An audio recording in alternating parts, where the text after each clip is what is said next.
This episode of WDW Today is being sponsored by MEI and Mouse Fan Travel. And you know what? With summer coming up very quickly, I know many people are planning their trips not only for the summertime, but even the fall, looking forward to taking advantage of free dining. And you know what? MEI and Mouse Fan Travel has all the tools to help you plan your trip. If you're looking forward to your free dining trip, or maybe even the summer trip, or maybe even both, perhaps free dining is hard to pass up. We certainly understand that. And MEI and Mouse Fan Travel can be your partner in planning your next trip to Walt Disney World. Why not give them a try? Visit them online at www.mousefantravel.com. This is Walt Disney World Today. Give us 5 minutes and we'll give you the world. It's Wednesday, April 15th, 2009, and this is episode 552 of WDW Today. I'm Matt Hodgepers of StudioCentral.com. Joining me on today's show is Mike Scopa, a senior feature writer and blogger for allears.net. Welcome, Michael. Well, it's autumn again, and the kids are back in school. Thank goodness. That's nice. Me every year, but Exactly. Ned Owens. Carousel of Progress. Carousel of Progress. And also joining us on today's show is Len Testa, co-author of The Unofficial Guide to Walt Disney World. And Len, your boy, Fred Hazelton, was on local Ontario news lately. Are you jealous? I am, but he's cornering the Canadian market. Nice. That's good. I'm glad for him. Now he's done well. He looked good too, didn't he? Yeah, he did. But you don't let his ego get too big. Although, you know, it's Canadian ego, so you got to take it down a quarter. That's right. It's only a 0.6, That's right. 0.62. American the size ego. of American ego. Exactly. That's right. Exactly.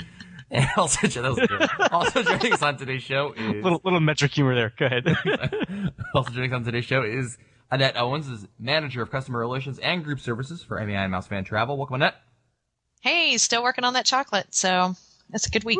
Yeah, well, Newell's still out today. I'm thinking, you know, I met up with Newell last week for some hot dogs in New York City. I'm thinking maybe he had a few too many and he's incapacitated. So please send get well cards to Mike Newell. I'm sure he would appreciate that. Poor Noel. Well, it's Wednesday, and we're answering listener questions, and it's time to go a little far for our first questions, coming from Rafael Barberi of Montevideo, Uruguay, which is in South America, a little country, Montevideo, Uruguay. All right, cool. a little country between Argentina and Brazil. Right. Hello, Matt, Mike, and Len. Thanks to the magic of the internet, someone that lives 5,000 miles away can enjoy the magic of your podcast. Thanks, guys. I love the show.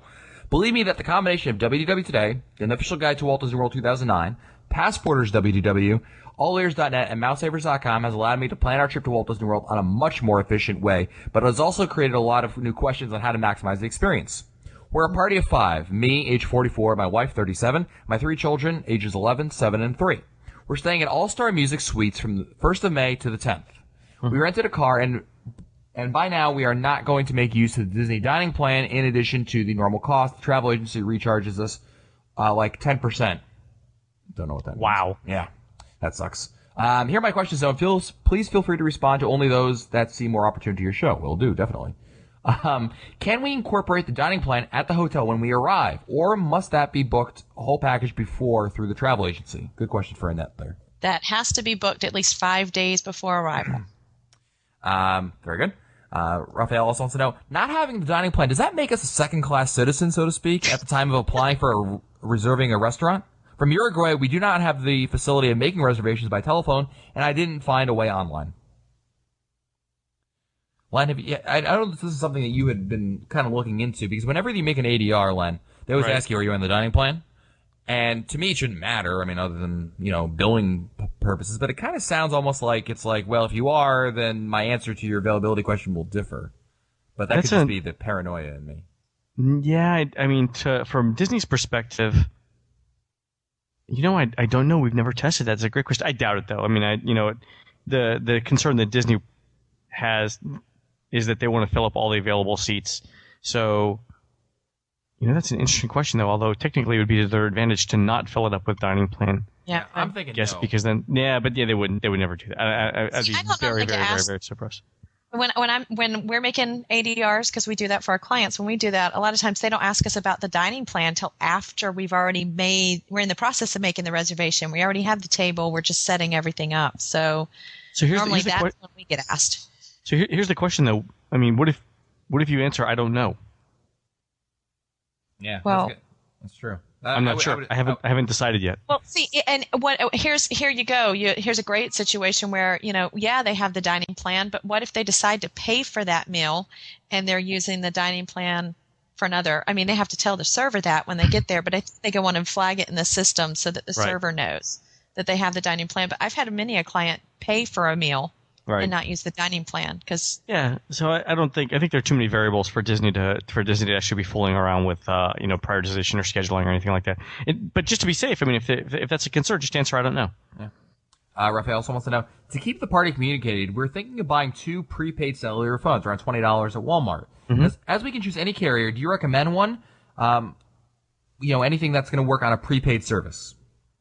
I had really good luck with Verizon when I was at Verizon. Do they have prepaid phones that you can they buy do at like have Walmart? phones. Oh yeah, I think it's the largest segment of the phone service. It's the largest growing segment of the phone service industry. I mean, I have Verizon with my phones, and when I'm in the parks, I never really have an issue with coverage. I mean, maybe if you're in an attraction, but then again, I don't think anyone's really going to do a good job with that.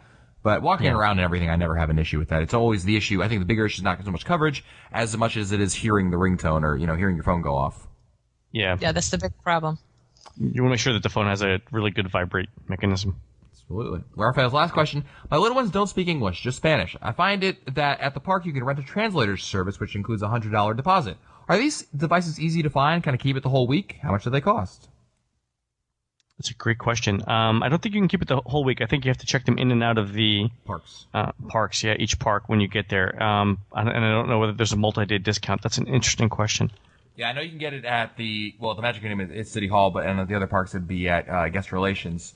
But the it's a good question about what else you can get for them. I'm trying to see if I can pull up the information really quick over here. $100 deposit translators are available at guest services, which I just said. So basically, as long as you bring it back, you can choose from German, French, Spanish, Portuguese, or Japanese. There's only certain attractions that are there. Like in Animal Kingdom, it only covers It's Tough to Be a Bug, Kilimanjaro Safari, and Wildlife Express Train. I guess on Everest, you don't need to translate. Ah! I think that's the same everywhere. Do believe. Yeah, so hopefully that answers your questions, Raphael. Appreciate it. Next email is from Matthew Sicalo. Right, so guys, I was wondering if you can answer a question. Sorry, the translator units are available free, no charge. Yeah, you just have to deposit in case you steal it. Right. So don't steal it. Matthew Just don't leave the park with it. Matthew of Rocky Point, New York writes, I was wondering if you can answer a question I had about the best deal I could get for a fall trip to Disney. I'm from New York, but have managed to get down there every year for the past 9 years and always go for 9 days, 8 nights, party of 2. What I needed to know is what would be the more cost-effective to do, the free dining plan at rack room rates, or get an annual pass or 2 to get a cheaper room rate, or wait for another deal or program that may come along. There is a possibility I may not make it back in less than a year to use the annual pass again, but I would like to know based on that not happening. Also, I spend 1 day in Universal Parks each trip, which means I would not be using a dining credit towards the 2 table service, which means I would be using a dining credit towards the 2 table service credit meal. I would like to say Port Orleans Riverside, as that is the only moderate I have not been to. Any advice would be appreciated. So it's hard to answer these questions without very specific information about where everyone's staying, not only for this trip but for their next trip, and how many days that is. So the thing about free dining is relatively straightforward to get a quote on. The annual pass discounts, though, for that time of year haven't yet been announced. So you can go off of averages, but there's a certain amount of uncertainty that goes into that. And the other thing is really for a moderate resort, you're looking at like between 6 and 8 days, depending on the resort and the rate and things like that, for a break-even point for your first trip. If you can do 2 trips in the same year, then it makes sense to get an annual pass. The other alternative, though, the other thing to consider is if you're a AAA member or an Auto Club member, you can often get the same discount as an AP holder or better, and it's a lot less cost. So that's like $42 a year. Right. The other thing you want to factor into an annual pass is whether you're going to be using the park hopping feature. Because if you're not, then that makes it longer to be a break-even point. There's just so many variables that go into it. It's really hard to know unless you have specific dates and times and numbers. Absolutely. Yeah, I can tell you that a travel agent can book the AAA room only rates for you, yep. As well as your annual pass, and anybody can do that for you. But what I would, if you're unsure, free dining is only going to be there for a certain amount of time. So it might not be a bad idea to book that package. You can make changes to that up until final payment. So you could hold out and have that waiting to see if you are planning on doing an annual pass, just to compare and see the rates. They should come out before final payment, but Yeah. it would depend on your dates. I would say that most of the time when you go into a deluxe, the discount for an annual pass tends to be better than the free dining. Oh yeah. But then again, we don't know how many people you're traveling with either. So the number of people traveling makes a difference. If you have 5 people going in Riverside, obviously free dining's an excellent deal. If it's just one person, there's Not so many so much. variables. Yeah. Great. Next email's from Stacy and Frank of Strongsville, Ohio, who writes, "Hi, WDWA crew. We stayed at Scopa Towers last October. Sure, I know this trip was months ago, but I guess it takes me as long to write an email as it does for you guys to answer one. While we're talking about the grounds, reading some of the signs, I noticed the 2 signs in a row stated, quote, for an unprecedented 5th straight year, the New York Yankees win World Series, defending the Brooklyn Dodgers 4-2. However, one is dated 1955 and one is dated 1953. Scopa, have you ever noticed this? And why don't you make them correct this? I mean, you are King Scopa after all. Thanks and love the podcast. That's great. There's got to be an answer to that. So, and I'm thinking that the later year is what that sign represents, and I think that's why it's reading that. Yeah, well, it's funny because, I mean, obviously, for those who aren't aware, the Brooklyn Dodgers beat the Yankees in 1955. That's funny. So, that's interesting. So, Mike, you got to tell your underlings over there. All right, I'll get on him. Get right on that. Get right on that. Next email's from Rich Michelli, who writes, "Hi, guys. Great show. Keep it short and simple. We're going to the Magic Kingdom on a Mickey's Very Merry Christmas Party night. Is this event worth it, and how long does it extend the party stay for us? I have a 9 and a 6-year-old. From the Disney website, the pictures look great and right in their wheelhouse. We're planning on taking a break midday for the extended night." Ooh, good one. Yeah, I think it's totally worth it. Yeah, Yeah. it's totally worth it. No, We kept it sweet, didn't we? Yeah, well, we need to expand upon this. If you've never experienced it, you really need to experience it. I think, especially for the children, I think they'll get a real flavor for how Disney celebrates Christmas. I think that it's a great way to get into the Christmas spirit. I don't know how many people would do it more than once, but I think you need to experience it once, as you should Mickey's Not So Scary Halloween Party. Yeah, absolutely. And you would definitely want to refer back to some episodes that we had done about it, like episode 331 or episode 172. Check out the WDWA wiki for detailed information on where you can get that, Rich. So good luck to you. We tend to cover them pretty quickly, pretty thoroughly. I mean, the interesting thing this year is I think the Halloween party starts Labor Day this year. July 4th. I thought it was July 4th. It's literally so Disney is July 4th. Night. Disney's literally celebrating those 2 holidays over a third of a year. Yeah, well. Just incredible. Anything to Just make a buck. incredible. Next email's from Sue of Brooklyn, who writes, "I just finished listening to the Coronado review episode, and I could not agree with you more. We stayed there for the first time when it opened for 10 long days. While the room itself was fine for a moderate, getting around was a nightmare. My husband actually got lost trying to get to the food court. We told him to keep the water on your left, and you're bound to find it. No luck. I also agree with it being a convention hotel, and that's He just kept going around in circles. Passed this damn casita 6 times. I also agree with about it being a convention hotel and its lack of magic, but there are a few deluxe hotels that are also convention centers, and they all have all of their magic. Coronado should be avoided at all costs. Thanks for your lovely discussions." I think one thing that separates Super brings up a good point that there are other Disney hotels that have convention centers, but I think, first of all, Coronado gets a lot more conventions because it's the cheaper of the options, obviously, being a moderate resort versus the others.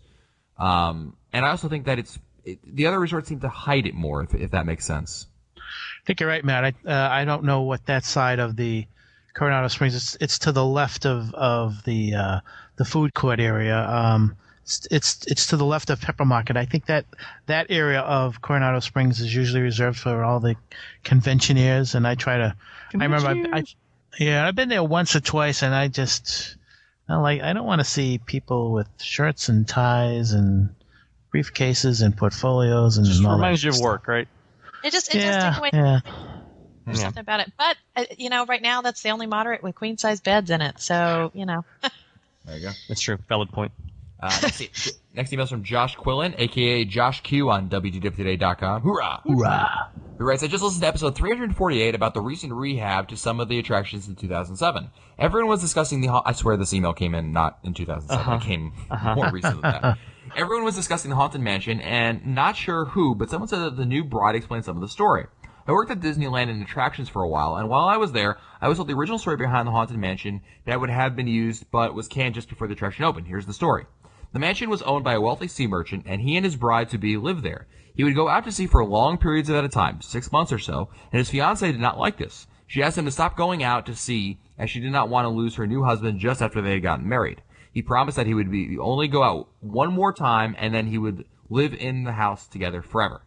This is like when in horror movies where the girl says, "I'll be right back," or the guy says, "Go ahead." Anyway, all right. While he was out with his fiancée, went into the attic and found a chest. Inside the chest was large amounts of gold and valuable items. She went to his psychic, Madame Leota, and found that, in fact, that he was a pirate. When her fiancé returned from his last voyage to sea, she confronted him in his anger, he strangled her to death, bride in the attic. He then had the psychic heads cut off, the crystal ball, then, realizing what he had done, hanged himself in the gallery, the opening gallery scene. Now that he was dead, all the spirits celebrated together because he and his fiancée would now be able to spend entirety together, the ending graveyard scene. So here's my question. Why do you want to spend eternity with someone who killed you? It doesn't make any sense. Yeah, I'm thinking she's not going to want that. Isn't that a sort of awkward reunion? I mean, I'm not saying that the story's wrong. I'm just saying it's a little... Well, what's a nice girl like you doing in a place like this? it's like a good Twilight Zone episode, basically. Yeah, it just doesn't sound... Thanks, hon. This is the only way we could stay together. This is great. Well, they didn't use the storyline, so for what it's worth. Thanks for the information, though, Josh. Appreciate it. Yeah, seriously. Next email's from Nick from Crystal Lake, Illinois. Writes from the Camp Crystal Lake. Go ahead. Okay. Is that like Cape Fear? No, it's from Friday the 13th. Go ahead. Oh, okay. From the first time Disney announced this plan, I have no idea. Oh, the deluxe dining plan. The criticism seems to be that, quote, how can you do 3 table service meals a day?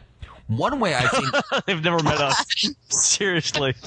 I haven't figured that one out, but... That was cute. Go ahead. One way I've seen people combat this on the message boards is to do 1 table service plus 1 signature dining experience a day. However, it seems to combine what you four have described previously as bad strategies for the use of table service credits. Yeah. First, you probably will use one of the table service credits for breakfast and probably a buffet. And then you use 2 table service credits for the signature dining experience. Let's say you want Chef Mickey's for breakfast, and then you went to the Hollywood Brown Derby for dinner. Is it a good deal on the deluxe dining plan? Can it possibly be economical?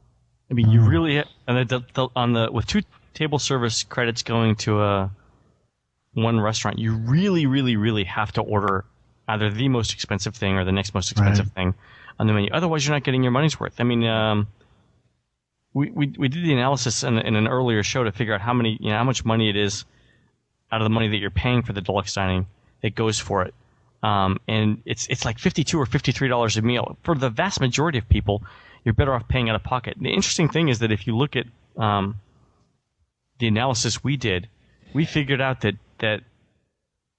the only way to save money on the deluxe dining plan is to eat the 3 sit-down meals a day. But even Disney doesn't assume that you're going to do that.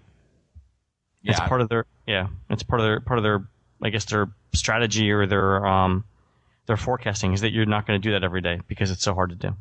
Could you imagine? Come on, kids. We just finished breakfast. Let's go to lunch. Let's go to lunch. Exactly. Yeah. Okay, we just finished. We've got 2 hours to run around and get ready for dinner.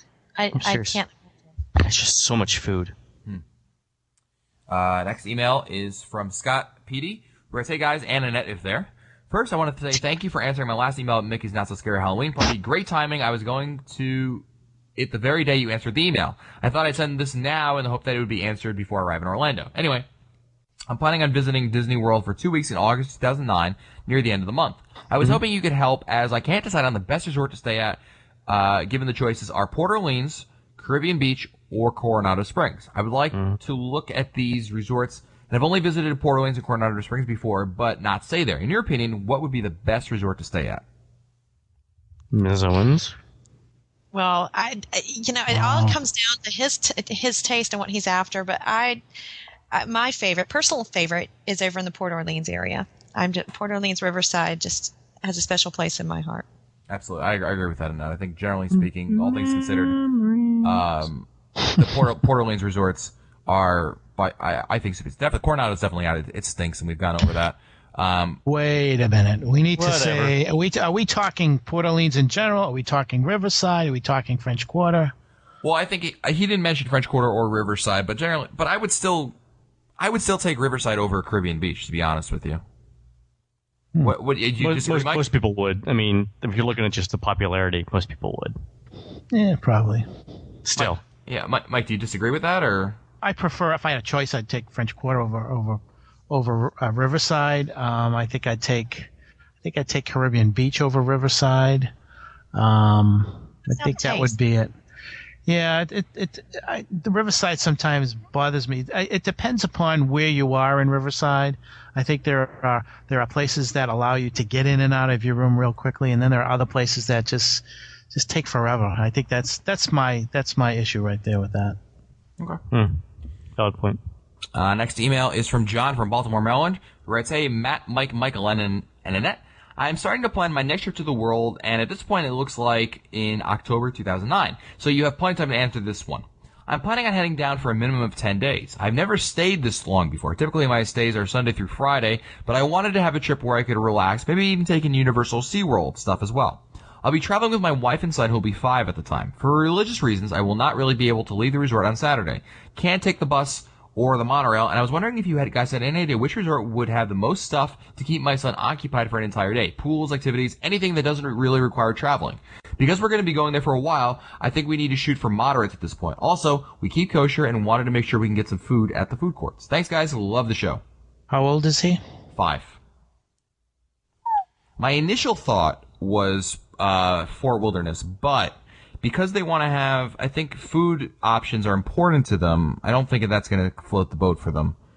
Because Trails End is really the only option you have over there in terms of dining. And, I mean, you can eat there, a number of times, but I think that's not really what they're looking for. I think they're looking for something more along the lines of a food court that you'd find at, say, Caribbean Beach, for instance. Yeah, so because they're talking moderate, Caribbean Beach would have that. They also have all the separate pools. The only issue with the moderates, generally speaking, and feel free to disagree with me on this, I don't think the level of activities that you're going to find over here are going to be nearly as rich as some of the other resorts. So why not a deluxe like Animal Kingdom Lodge or Wilderness Lodge, which is kind of in the middle there between the moderate and the deluxe? Yeah, But they've got tons of activities. Yeah, I like Animal Kingdom Lodge for that reason. Yeah, I think so. Lots of good dining options. You got the Mara, the food court, but you've also got 2 on-site dining locations. You've got obviously the animals that are over there at the resort. There's a lot of kids activities over there. There's a whole sheet you can get over there. So that might be a great option. Yeah, I think so. Cool. Yeah, but going back, 5-year-old, was it a boy? I believe so. Okay. In Caribbean Beach, you got the pirate rooms, you got the stuff over there. For one day, they've got enough for one day to keep a kid entertained between all the pool slide and the pirate room itself. Yeah, well, I mean, it's obviously the Caribbean Beach room will be cheaper than the Animal Kingdom one, so it's a matter of what their priorities are. If they're more interested in food, then I would say, Caribbean Beach would be a great option for you. If you're more interested in activities, a resort like Animal Kingdom Lodge would be a good option. Next email. Go ahead, Len. Sorry. I was going to say the thing with the Wilderness Lodge and Animal Kingdom Lodge is it's pretty much they've got activities from like 8 a.m. until like 9 p.m. for kids in half an hour or 45-minute increments. Yeah. Yeah. Next email is from Stephen Bryan of Bridgewater, Massachusetts. Writes, this question might not make it on the air in time, but others traveling might have the same question. Well, I hope others benefit from your question. My family and I are heading to the world eventually and staying at the Yacht Club. Our plane lands at 7 p.m. in Orlando. Generally, how quickly does it take to get Disney to deliver your luggage to your room from the airport? We've always traveled in the morning and never had a problem, but by the time we get back to check-in, eat, and to our room, it will be time for the kids to go to bed. Should we grab our luggage at the airport and bring it with us on Magical Express? Your input would be greatly appreciated. Thanks for a great show. Yes. Yeah. Yes. In fact, Magical Express will tell you that it can take 3 to 5 hours for your luggage to arrive. So in this situation, yeah. Yeah, Grab your definitely. And you definitely don't want to put anything in Magical Express that you need, like medication, diapers, anything like that, for that very reason. Next email is from Donna Sims, who writes, I was just listening to episode 481, where one of your listeners was commenting on the poor service at Le Cellier. You all were surprised. I wasn't. My family Really? ate there for the first time in May 2008 after first time in August 2007. We were on the dining plan. The waiter really did not care that we were there. Took our order, and that was the last we saw of him unless we hollered out for him as he sailed past our table. Food delivered by others. My mother was never Wow. able to get a refill on a glass of tea. Wow. I mean, all the time. I mean, I always consider Le Cellier one of the. Not only is the food top quality, but I've always thought that those kids over there, and they are kids, they do the best job. Other than maybe, I mean, California Grill, Yachtsman Steakhouse, they treat you very, very special. I mean, you should get treated special most, but Le Cellier, they've always been attentive to me. Yeah. Well, they know it's you, so. Well, I was going to say, I don't think it's because of Scopa. Because he Yeah. comes in going, Scopa. It's unusual, but it is like the experience that I had with Bob, where I'm like, I took him there, and they were just off that night for whatever reason. I guess everyone's entitled to have a bad night. Well, it's time for our last question of the day, and since Mike Newell's not here to pick it, that means we default to Mike Scopa. So, Mike, are you ready to pick this? Fire when ready, Grizzly. Nice. So I'm going to pick 3 questions here, and Mike is going to pick the last one to be answered here. But don't worry, the ones that we don't answer will still be answered eventually. So your options here, Mike, are comfy feet, failed, or are we crazy? Epic fail. Go ahead. Epic fail. So you've got comfy feet, failed, or are we crazy? Are we crazy? All right. Our last email of the day comes from Josh Cass, or Josh of Cass City, Michigan, probably, who writes, Gentlemen and lady, we are considering taking a 10-night, 11-day trip to the world during the first week of August to take advantage of the free nights. I know it will be hot and humid, but is it possible to hit the parks early, take a daily break from about 12 to 4, and go back to the parks at night? Is it possible to have a nice, relaxing vacation during August? How crowded will it really be? This is not a trip that we have to take, but the price is certainly right. Please give us any feedback that you might have. Depends upon when in August they're going. If they're going from the 15th, 16th, 17th on, they probably won't see that many people. As schools are getting back into session, that's off season. So it really depends upon if it's like around the 15th, 16th, or 17th. He shouldn't see that many people down there. Yeah, I think so. Yeah, I think But a great game plan, though, for taking time off and then going later in the evening because it's going to be cooler. I mean, August is pretty hot and humid. Right. So definitely have done the parks many a times, midnight, 1 o'clock. Yeah, I think that's a good plan, and like you mentioned, I mean, to get in, to make sure you're there at park opening, get out by noon, go back to the resort or the pool or whatever it may be, and then come back in the evening. I wouldn't say, 4 o'clock is fine. I would say even maybe later than that. Tons of time. I mean, if you're with a nap like that, you can easily, with a nap and a judicious uses of Mountain Dew, you can definitely be in the parks till midnight. Yeah, and the other thing is also that he's going to be there for 10 nights, so he's got lots of time. Yeah. Wow. It'd be more of an issue if you were on a short weekend trip, like a Thursday through Sunday kind of thing, but 10 nights, I don't really see a problem at all. Yeah, exactly. And like Mike said, I mean, you're going to have to look at your time of the year you're going. The first 2 weeks of August are hugely different in terms of crowds and even weather than the last 2 weeks of August. So you're wanting to look at that. But so far, I think you're on a good idea there, Josh. So good luck to you, bro. Well, that's it for us today. This episode of WDW Today has been sponsored by MEI and Mouse Fan Travel. And certainly, if you're planning a trip to Walt Disney World, it's not crazy to go use MEI and Mouse Fan Travel. They can help you plan your next trip to Walt Disney World. They can help you out with these things.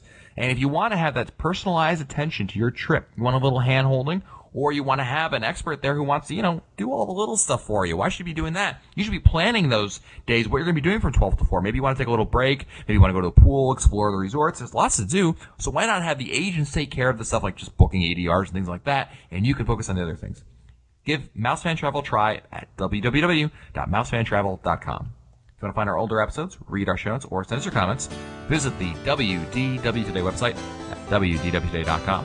For Lentessa, Mike Sopa, Mike Newell, and the Fabulous and Ed Owens, I'm Matt Hochberg. We'll see you on the next show. Stupid Judy, stupid energy. This has been a production of Mouse World Radio.